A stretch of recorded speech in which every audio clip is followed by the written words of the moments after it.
Let's have a look.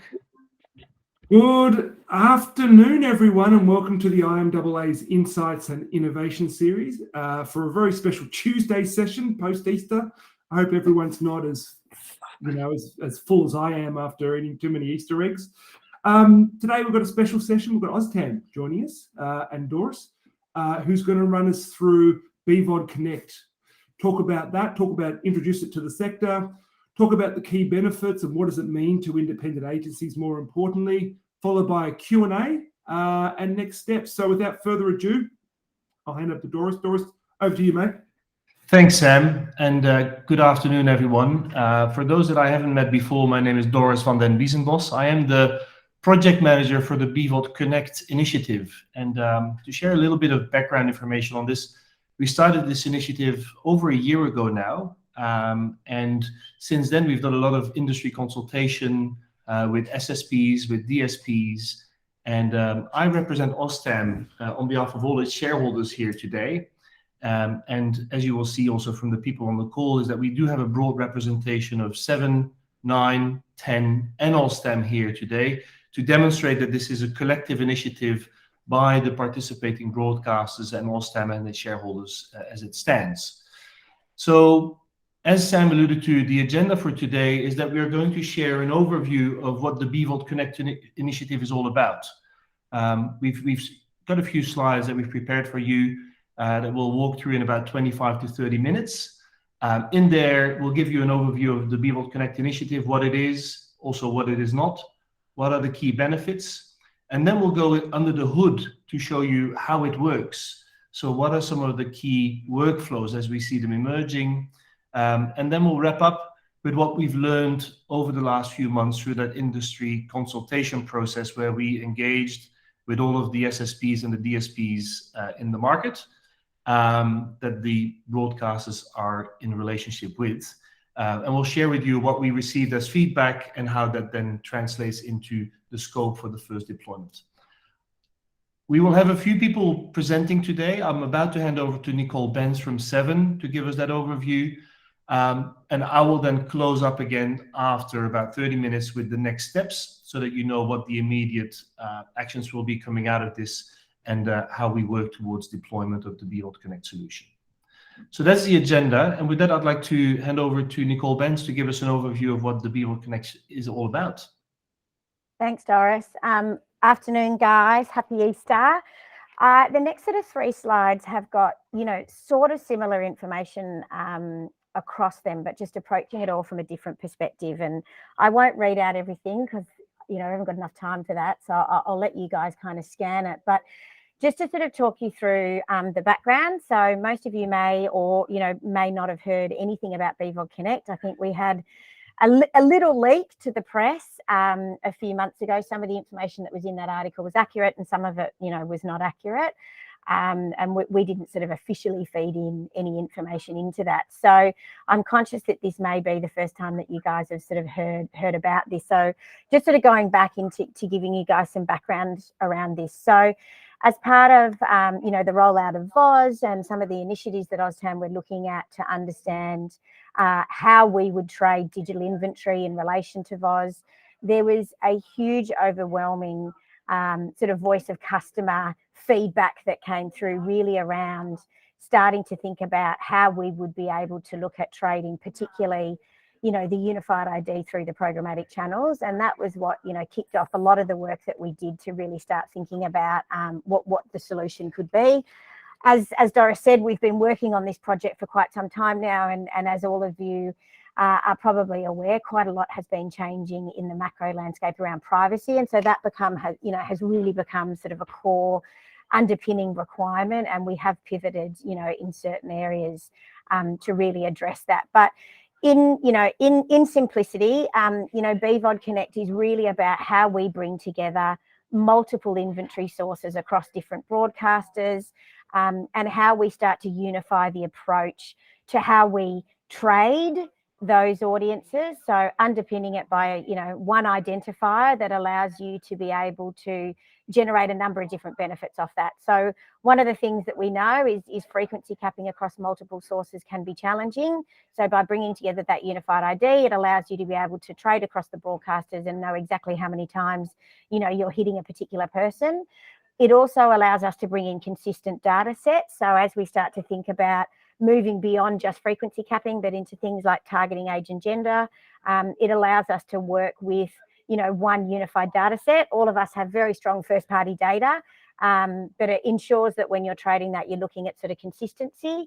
And then again, as we said, ease of trading being a big thing. So starting to think about bringing, longer term linear and digital together. How is it that we're using consistent data points and consistent approaches that allow us to be able to trade across those channels in sort of a more effective and efficient way? And then the last piece being, really around measurement. So the ability to start thinking about how you can ping the portal and then return back and understand exactly whether the audiences that you were targeting were in fact the audiences that you exposed, your advertising to. Next slide, please, Mr. Smith. So there were a few things that really came out around the feedback and the things that we've tried to really address, some of which I've sort of just talked to, but in, as I said, in simplicity, it's an industry-wide solution. All programmatic inventory will be running through BVOD Connect. So this will be the one and only way that you will look to trade that inventory. As I said, it will be underpinned by a common data set, and some of the guys from Nine are going to talk about that a little bit later, but that is the OZtam data set, and it allows us to manage that reach and frequency. It also allows us to start looking at co-viewing. So again, we'll go into a bit more detail later, but as a lot of you probably are aware, we're all seeing huge consumption across connected television, and we know that that tends to be more than one person sitting in the lounge room. So again, starting to think about, technical solutions that allow us to really be able to understand exactly who those audiences are, and then how we drag that into the sort of total TV measurement. So again, being able to look at those cross-channel audiences. So a number of different benefits. As I said, a lot of those that we've sort of called out. I think probably the only other one to start to look at that is, again, starting to bring together the scale. So, we know that, the video landscape is much bigger than just, BVOD. So really allowing us to come together in a way that allows us to compete with some of those bigger platforms and really give you guys a view on what those true audiences are. And really dispel that myth that, no one's watching TV. It's not true. Younger audiences are migrating to BVOD, in huge numbers. So I think the opportunity for us to be able to tell those total stories is also really exciting for us, as the broadcast owners, but also for you guys talking to your clients. It's really important that we've got those true measures there. Next slide, please. So yeah, there were quite a lot of things that came out, and definitely as we've gone through the process and we've gained feedback from, tech vendors and agencies, and, I'm sure today we'll get more feedback from you guys as well. But one of the things we did call it BVOD Marketplace, and you might have seen that name referenced in the press. It's not a marketplace, and we've moved away from that language, just to be really clear around exactly what it is. It is an industry-wide solution, as I've said. It is very much about the broadcasters coming in, of their own view. So I'm not sure if we're talking to that today, Doris, about who's included at the moment and who's confirmed. Yes. We are. Can I reveal that now? Is that please do. Yeah, so at this point we've got 7, 9 and 10 100% confirmed for launch, and we have positive feedback from both SBS and Foxtel, but at this point sort of no confirmation around when they'll be in, but unlikely it will be at launch. But from our perspective, we are absolutely really pushing to ensure that we can share the benefits so that we have got that that total broadcaster network. I'm just trying to think if there's anything. Yes, so just talking about marketplaces, I think one of the things that came out in the article was a walled garden. We're not a walled garden. We have absolutely opened up the invitation from a tech vendor perspective. So all DSPs, the Trade Desk, Amobi, TV360, etc., everyone has been invited from the demand side to participate. There are some guiding principles and requirements that they need to adhere to. And then again, on the supply side, we have opened up to all vendors to be able to participate and have access to this inventory. So, you know, unlike DV360 at the moment, where they only make YouTube inventory available across their platform, we have not taken that approach. So just kind of wanted to make that clear.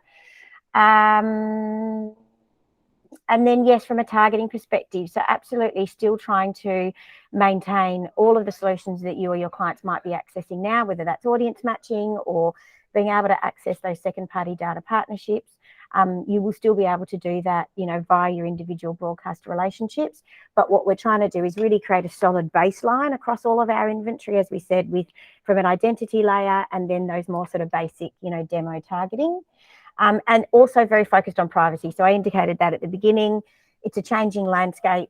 We're taking a doomsday approach in the sense that we will be much stricter than, you know, the European and the American requirements, you know, that have come through legislation. And so we are really setting ourselves up to make sure that, you know, post-cookie, post-legislation, that all of the things that you can do today will be available through BVOD Connect.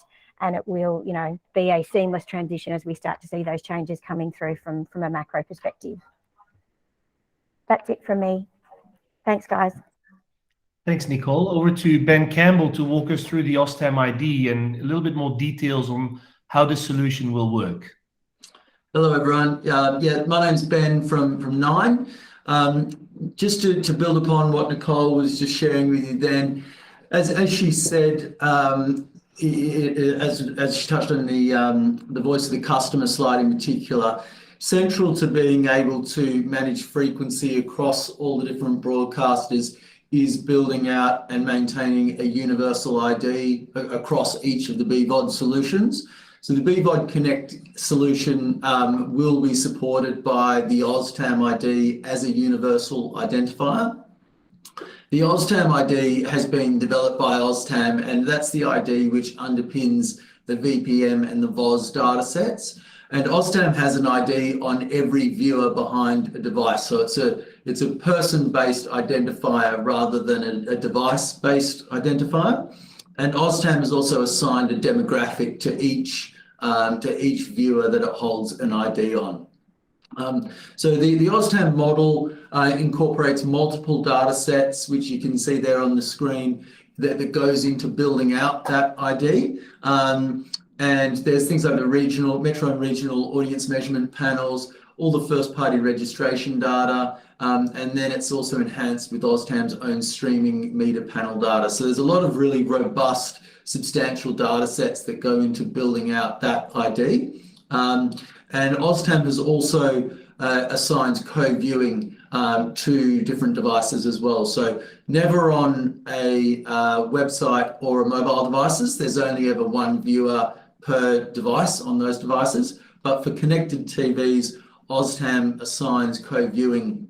And so there'll be multiple IDs to a connected TV where there are more than one viewers in front of the TV at the time.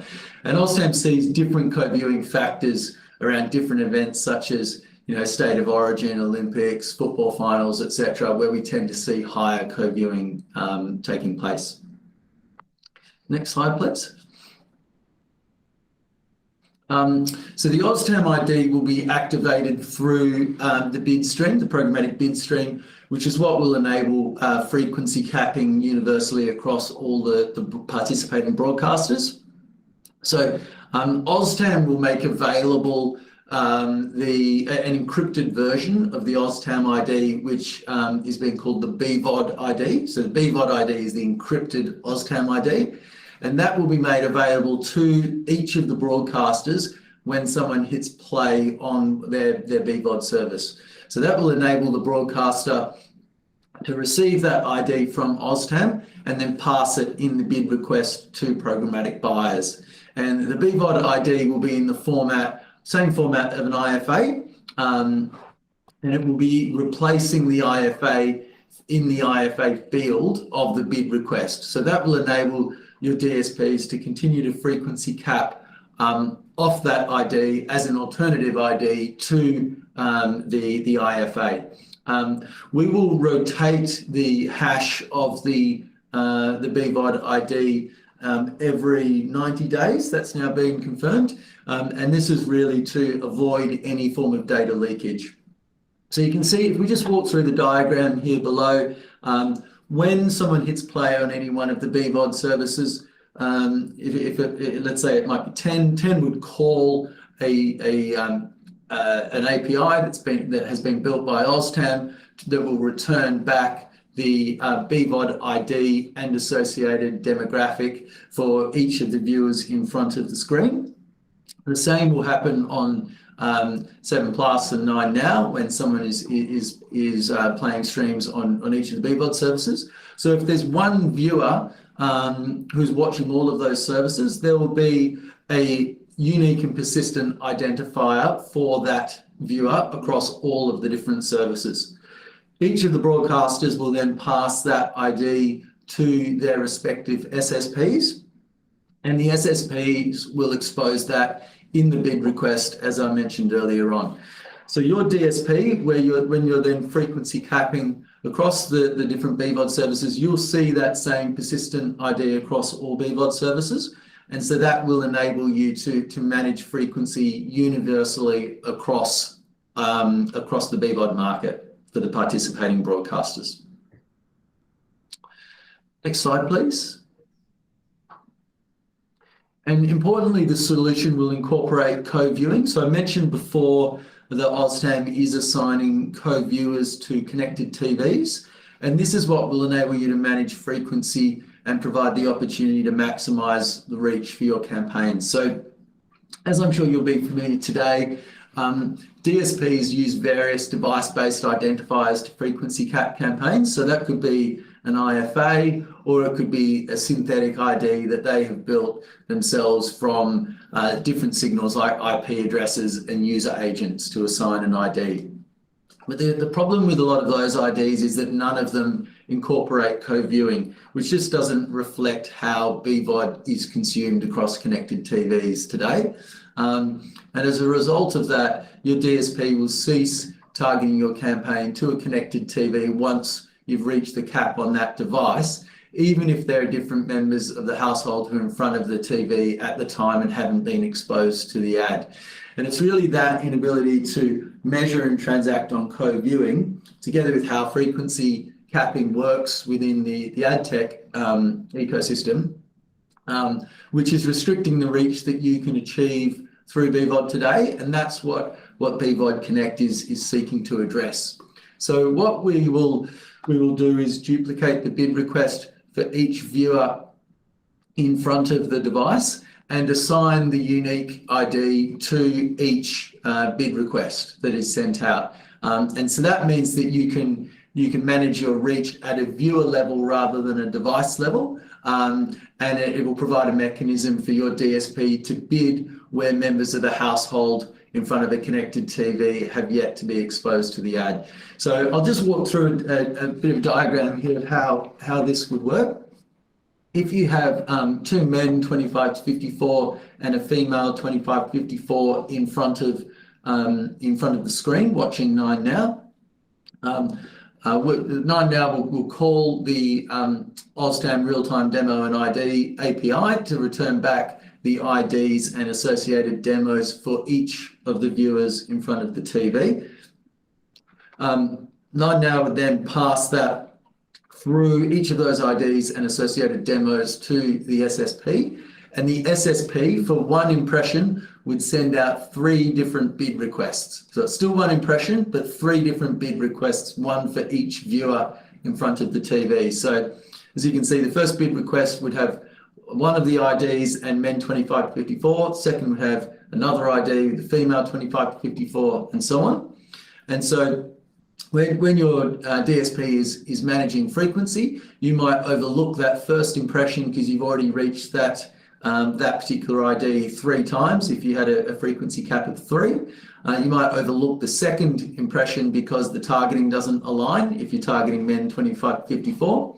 But you might bid on that third bid request if you hadn't yet reached that particular viewer. So in this scenario, your DSP would continue to bid on an impression it otherwise would not have responded to if there was if it was just device-based frequency capping without consideration for co-viewing. So hopefully this helps you understand that it's moving from device-based management to individual viewer-based management. Next slide, please.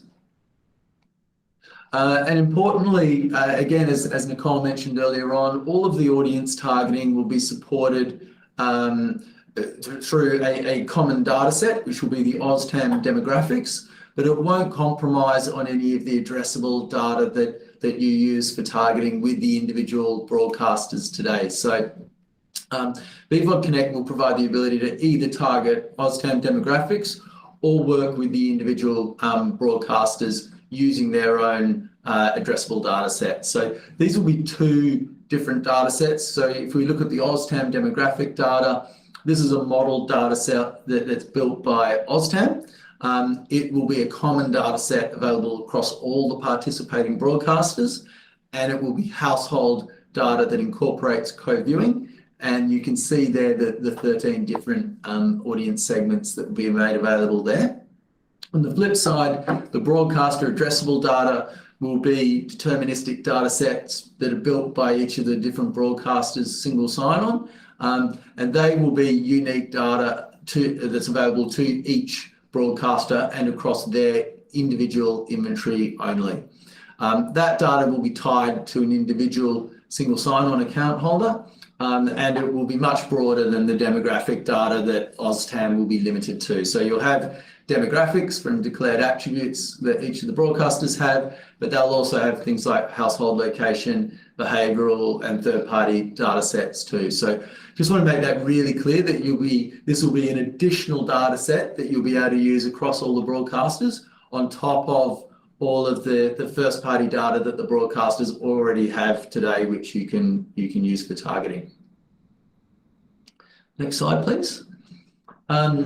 Nicole also mentioned that this won't be a walled garden and that it will be, BVOD Connect will be open and accessible to all DSPs and SSPs who wish to participate. And that's a really important thing because it means that deal setup and pricing will also be managed individually by each of the participating broadcasters individually through their SSPs. So an example of how this will work, if we walk through the flow here, look at number one, which is the orange lines. You might negotiate a deal and pricing independently with 7, 9, and 10. The next step, number two, which is green, 7 would then set up the deals in 7's SSPs at the agreed pricing that you've agreed with 7. 9 would do the same in 9's SSPs at the pricing you agreed with 9, and 10 would do the same. And then step 3, you would then set up the deal in your DSP for targeting. And step 4, your agency DSP would then buy against each of those deals set up individually with the broadcasters, but managing frequency universally using the BVOD ID, like I mentioned before. So it's open to all DSPs that wish to participate and all SSPs, and all pricing is managed individually. And that's it from me. Over to Steve Hines to walk us through the workflow. And this is a relatively technical overview, but just to give you some insight into the detail of how it will work. And then after that, we'll lift it up again. Cool. Thanks, Doris. Steve from Nine here. So just going to walk through the workflow. So we'll start at number 1 there on the left-hand side. So this all kicks off when a user presses play on a broadcaster app stream. And in that instant, the broadcaster app will call the OZtam real-time demo service. And at that point, OZtam will return an encrypted BVOD ID, an associated demo for anyone it deems to be in the room at that time, according to the OZtam model. Those BVOD IDs and associated demos will be passed to the broadcaster ad server, so GAM, alongside another ID, which is the OZtam session ID. So at this point, just to call out, there's two different types of IDs at play. One is the BVOD ID, and that is one BVOD ID for each user in the room, not to be confused with the OZtam session ID, which represents a stream. We'll just go into a bit of detail how that's used later on. So at this point, GAM will send each BVOD ID and their associated demo alongside the OZtam session ID to each of the SSPs involved as custom parameters. So at this point, just to reiterate once again, there is no centralized SSP here, nor any centralized inventory. This is just going to be traded from each of the individual broadcasters' SSP accounts according to who they work with from BVOD Connect. So at this point, the SSP will duplicate bid requests per GAM add request to support two different types of BVOD Connect deals. These two types of deals basically are deals that have co-viewing available to be bid on at that stage, or the other type of deals which will just be one-to-one deals based on broadcaster data. So we'll go into the detail of each of those in a second. So still on point 5, just the final point there. At this point in the SSP, all non-OZtam IDs and signals will be obfuscated or truncated to avoid data leakage and to maintain the integrity of the BVOD ID. So moving on to step 6 and the first on the top chain of workflow. So these are types of BVOD Connect deals that have co-viewing enabled at bidding stage. So these will be any deals that don't have broadcaster data attached. So one of network deals, show targeted deals, or just any other deal types there that are non-data. At this point, the bid requests will be split into individual requests per BVOD ID, and each of those individual requests will have one BVOD ID and its associated demo. Also, each request will have the OZtam session ID sent to the DSP as well in a custom field. So moving on to step 7 at the top, the DSP will bid on a BVOD Marketplace or BVOD Connects co-viewing deal with the ability to target OZtam demos in the bid request, and also they will see a request per viewer in the room according to that individual demo. Cross-broadcaster frequency capping will be able to be achieved at the DSP side because we will be passing the BVOD ID in the IFA field, and that will be in the format of an IFA, so DSP can use their existing capabilities to frequency cap there. At this point, the DSP will log the OZtam session ID and the impressions transacted against that session ID for later use, which we will move on to soon. And then the step 6 on the bottom workflow with the other type of BVOD Connect deal. These deals will not have co-viewers available at bidding stage. This is because broadcaster first party or advertiser first party or third party data deal kind of closely match one-to-one based on the single sign-on for the broadcasters. This deal will have therefore a single request based on standard IFA field containing the primary BVOD ID only. There's a fairly close match between the primary BVOD ID and that single sign-on account holder. We'll also send on the OZtam session ID in a custom field on these types of deals also for later use, because on this stage here, the deals are based on broadcaster or other data. OZtam demos will not be present in these types of deals. Step 7 here on broadcaster data deals. So the DSP will bid on impressions as normal again, as the primary BVOD ID in the format of an IFA. In the IFA field, So the cross-broadcaster frequency capping can still be achieved there. DSP will log the OZtam session ID and timestamp for impressions transacted against that type of deal for later use also. So once the SSP has assessed bids from these different types of deals, the workflow continues on like a normal impression, like it does today. So the SSP will return the winning bid to the broadcaster ad server, and then GAM will select that ad if it's the highest paying ad available. That's the workflow. Just moving on to the next slide. Thank you, and heading over to Luke. And to Luke, yeah. Thanks, Doris. So I suppose we've been in this consultation period for a while now, and I think we've taken on board a lot of the feedback. And the good thing about, I suppose, the feedback that we've received is that it's been quite consistent across all the areas that we have that we've consulted with. And I suppose we've taken on a lot of these points. We've taken a lot of this onto consideration. So I think just as a bit of a top line here, looking at some of these key themes and what we've done. Nicole mentioned earlier around BVOD Marketplace and Marketplace, I think, confusing the market. Well, we've taken that on board and we've updated that to BVOD Connect.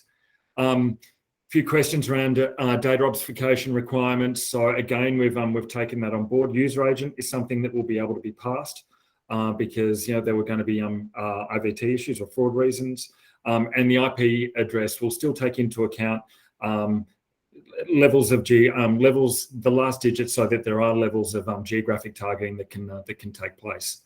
I suppose the inability to be able to for first-party advertiser data to be able to be used across multiple broadcasters, and that's a fair bit of feedback, and we are looking at a solution that's going to be available in the next iteration of BVOD Connect. So certainly advertisers being able to use their data to be able to target across BVOD Connect is something that we want to be able to work towards.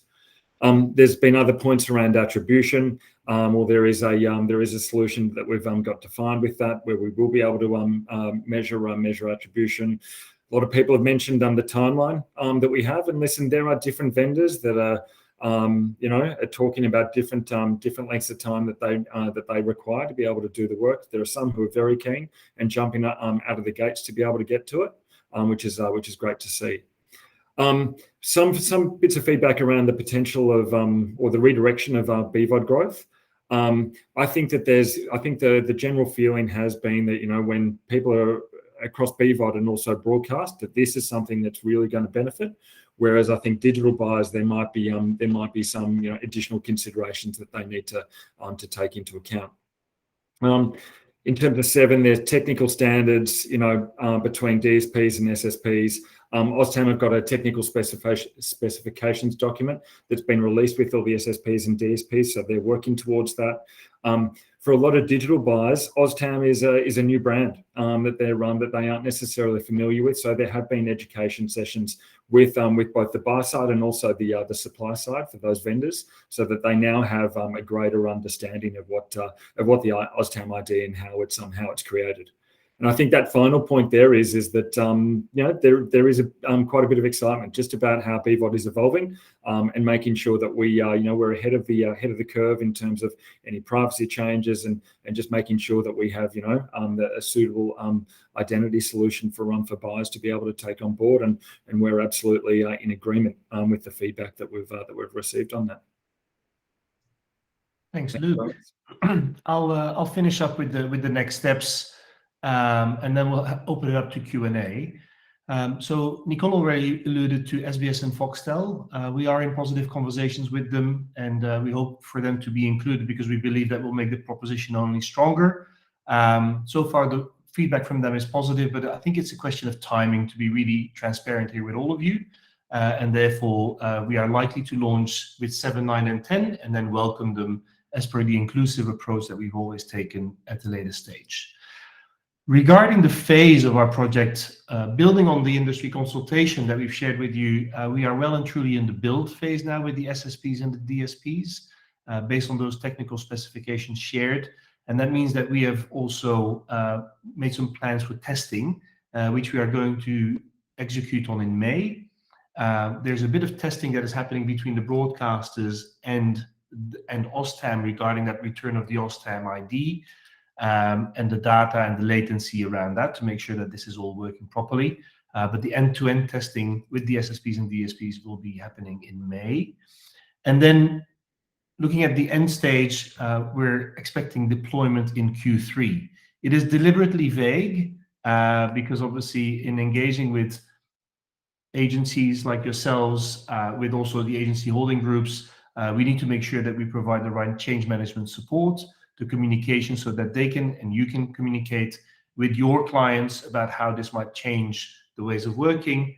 And that is why we will also then provide all of that material, that training and communication to you when we launch, so that you're well equipped for that prior to launch. So at this stage, we're targeting Q3. And the idea is also to have a dual transition period whereby we will continue to support the old process for a period of time to allow all SSPs and DSPs to come on board, depending on their timeframes. And then at a certain point, we'll have a cutoff date where everything will go through BVOD Connect.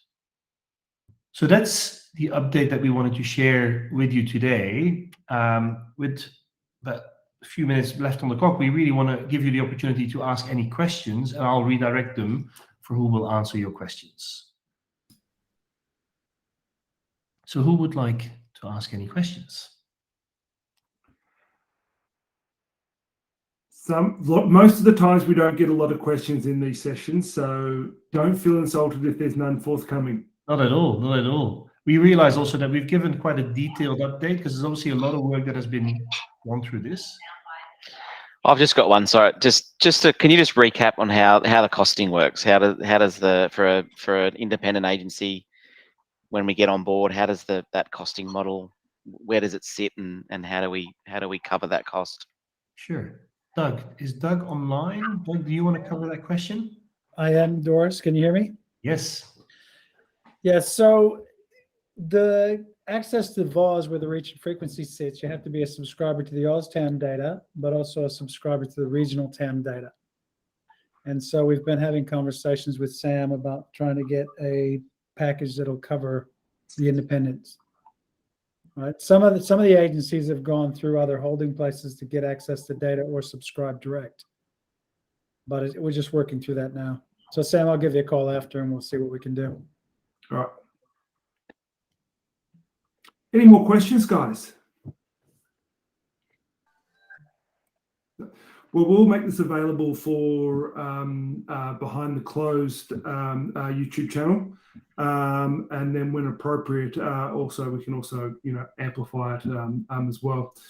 Guys, thank you so much for joining us in the update. Much appreciated. To all the talkers, to Nicole, to Ben, to Doris, to Luke, to Steve, and to Doug, thank you very much. Any questions that might arise from this, please forward them to me and I can forward them to Doris to answer. Otherwise, thank you very much, guys, for a short week. Make sure members fill in the IMAA Pulse survey today, please. If you get the chance, share it with staff. Much appreciated. And any questions, please reach out. Otherwise, we'll be back next week with something new. Thank you very much, guys. Thank you. Thank you. Great day. Thanks, guys. Thank you.